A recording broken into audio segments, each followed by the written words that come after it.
From the PEP Radio Newsroom, this is the rest of the story.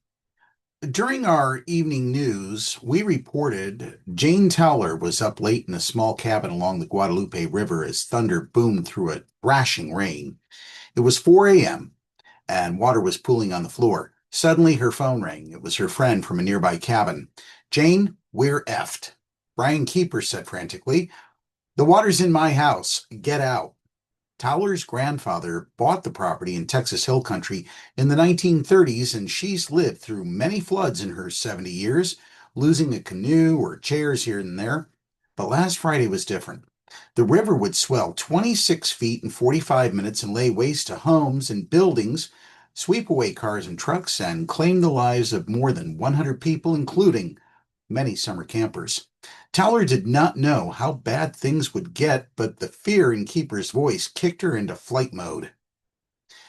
We reported that earlier, and this is the rest of the story we didn't share. Pulling shoes onto her bare feet, she ran in her pajamas toward the nearby house where her son, Aiden Towler, and family friend Shabbat Simon Alexander were sleeping, along with Simon Alexander's toddler daughter. When her son awoke to Simon Alexander's desperate screams, the water was already ankle deep. "Who do we tell? We have to tell someone," Simon Alexander said in one of the videos. "Everything in our yard has floated away," Jane Towler said as her video captured the muddy water rising in the kitchen. Simon Alexander's daughter was quiet, strapped to her mother's chest. "Okay, I want us to be prepared to go up into the attic," Jane Towler said. Aiden Towler got busy, stacking belongings on a bed in another room to keep them dry, but Simon Alexander pointed out the futility. "When your mom got here, there was no water on the ground," she said. With the water now at his knees and him still in just underwear, Aiden Towler shifted priorities and grabbed a bottle of water and peanuts. "What if we go uphill?" he asked. "We can't get out. The whole area is flooded. Okay, do you want to go see?" "I don't want you to get flash flooded away, Aiden," his mother said as she opened the hatch to the attic.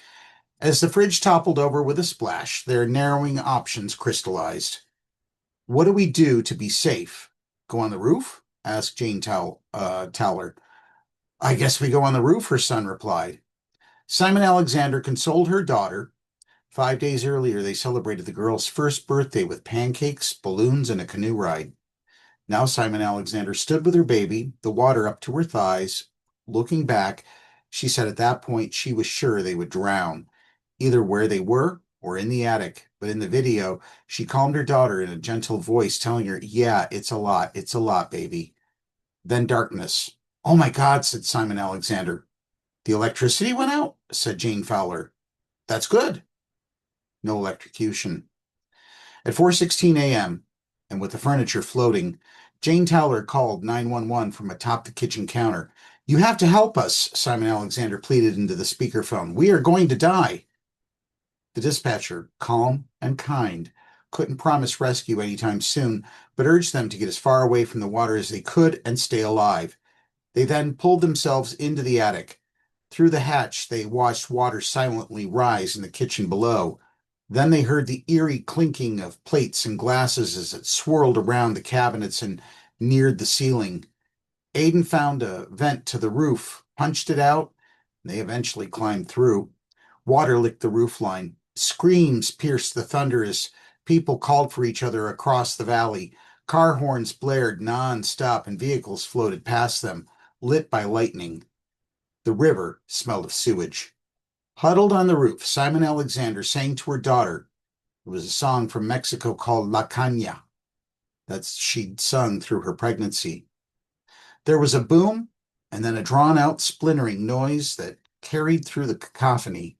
The house quivered. Their neighbor's house, buoyed by the swollen river, appeared to have smashed into the cabin Jane Towler had been staying in and torn it from its foundation. It then slammed into the house they were huddled on and a tree between the two structures before coming to a stop. Aiden thought of loved ones, his ex-girlfriend of 8 years, her father, like flipping through final prayers. Simon Alexander sang another tune. They were preparing to spend days on the roof, conserving their water, peanuts and the flashlight's battery, switching it on only every so often to check the river level. It had dropped 4 inches, then later, a foot.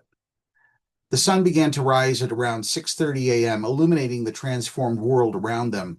They shouted to cars that were driving on the road up the hill and were eventually helped off the roof and driven to a church where others were gathering. That's really where the real horror begins, said Aiden Towler, who was certified as a wilderness first responder.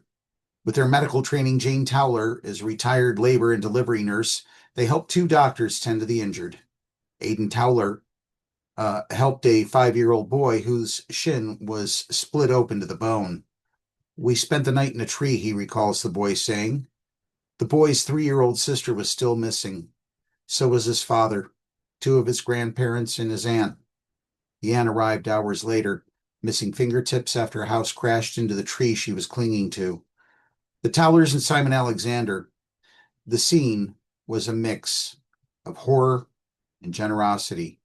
A man asked Aiden Towler if he had his wallet, which he didn't, and the man handed him $300. 5 days later, Aiden Towler's voice still cracked with emotion when he described in the community the unstoppable drive to help people. The people in Texas desperately need your help.